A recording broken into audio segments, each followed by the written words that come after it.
वीरशैव संत कक्कय्या महाराज मध्यवर्ती जन्मोत्सव समितीतर्फे भवानीपेठ डोरगल्ली येथील सभागृहात बुधवारी सायंकाळी महाशिवरात्रीचे औचित्य साधून महाराजांच्या जयंतीनिमित्त मान्यवरांच्या हस्ते त्यांच्या प्रतिमेचे पूजन करून अभिवादन करण्यात आले। त्यानंतर महाआरती संपन्न झाल्यावर समाज बांधवांना फराळाचे वाटप करण्यात आले। या प्रसंगी प्रमुख अतिथी म्हणून राष्ट्रवादी काँग्रेस पक्षाच्या अजित पवार गट शहराध्यक्षा संगीता जोगधनकर, पुणे विभागीय जॉईंट कमिशनर सोनाली सोनकवडे, पत्रकार मनोज वटकर, कामगार कल्याण अधिकारी आनंद दडके यांची उपस्थिती होती। यावेळी प्रमुख अतिथींचा सत्कार संपन्न झाला।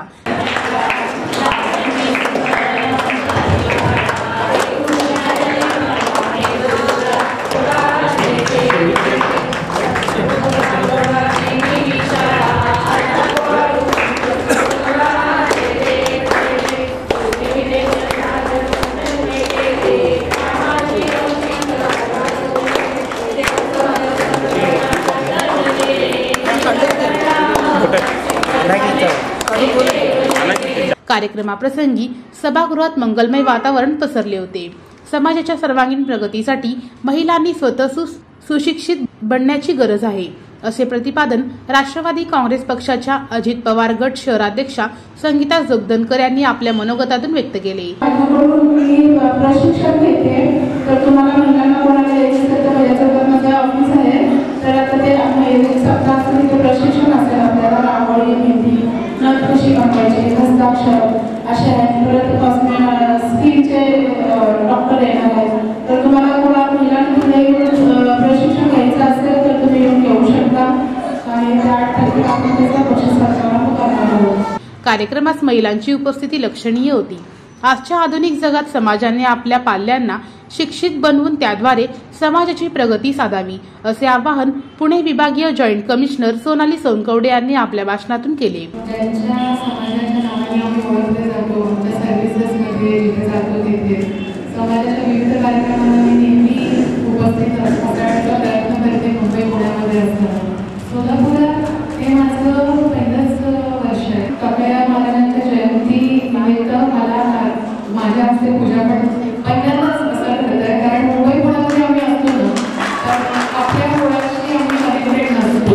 आपल्याला गाण्याची आवड आहे, त्या सगळ्या कलागुणांना वाव द्यायचा असेल आणि मुलांना सांभाळायचं असेल तर IPS मध्ये जाण्याने बॅलन्स नाही करता येणार। मग मी एक आई म्हणून तेवढा छान रोल मला नाही करता येणार, जेवढं IRS मध्ये राहून मला आता ऍडिशनल कमिशनर इन्कम टॅक्स म्हणून मी कामाला आहे, तर गेले 14 वर्ष तेच चालू आहे। कामानिमित्त कामाबद्दल तर काही बोलायची गरज नाही, कारण ब्युरोक्रसी आहे। माझ्याकडून मला तुम्हाला एक गोष्ट सांगायची असेल तर मुलींना शिकवा।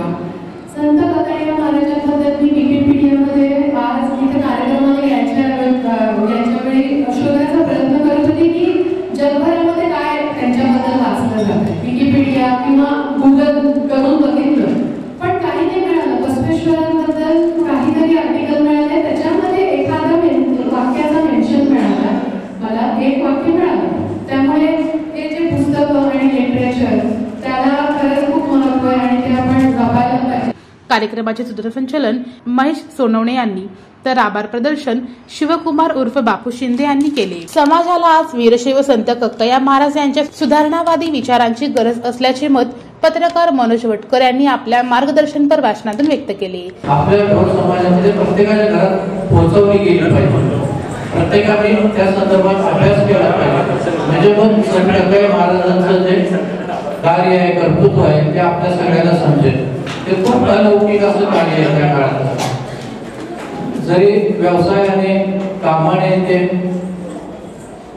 त्या काळात खालच्या दर्जाचे समजले जायचे, अस्पृश्यता त्यांच्या बाबतीत मांडली जायची, पण त्याही काळामध्ये त्यांनी ते मोठं काम केलं आणि आज आपला समत्व आहे तो संपन्नतेकडे जातोय, तर त्याचं ते कारणीय आहे, कारण आपला समाज आता त्याच्याही पलीकडे गेलेला आहे। व्यासपीठावर वीरशैव संत कक्कय्या महाराज यांची प्रतिमा आकर्षकपणे सजविण्यात आली होती। शिक्षिका वनिता वटकर व समाजसेवक दीपक सोनकवडे यांनी आपल्या मनोगतातून वीरशैव संत कक्कय्या महाराज यांच्या जीवन चरित्राची माहिती दिली। बसवकल्याण महाराजांनी आपल्या वर्ण भेदावरती आणि या जाती भेदावरती त्यांनी खूप मोठा असा वाचला होता. परंतु त्यावेळेस जरी काही केलं असेल तरी त्या शरणार्थींमध्ये कक्कया महाराज आपल्या या ढोल समाजाचे प्रतिनिधी म्हणून त्यांच्या सोबत अखेरच्या क्षणापर्यंत त्यांनी त्यांच्यासोबत होते.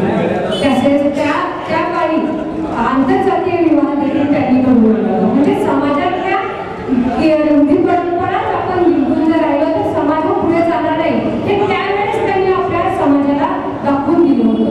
मग आपण आता देखील आपण त्या रूढी परंपरांमध्ये न अडकता आपण आपल्या चांगल्या परंपरा पाळाव्यात. परंतु त्या महाप्रसादी भीड कक्कया अशा त्यांच्याकडे 4-5 उपाधी त्यावेळेस लागल्या गेल्या. त्याचं स्वरूप असं होतं की त्यावेळेस ज्यावेळेला हे चांभार समाजाच्या हळ्या महाराजांनी एका ब्राह्मणाच्या मुलीशी त्यावेळेस लग्न केलं 12व्या शतकामध्ये. आणि त्यावेळेस एक मोठं युद्ध झालं, काढ झालं.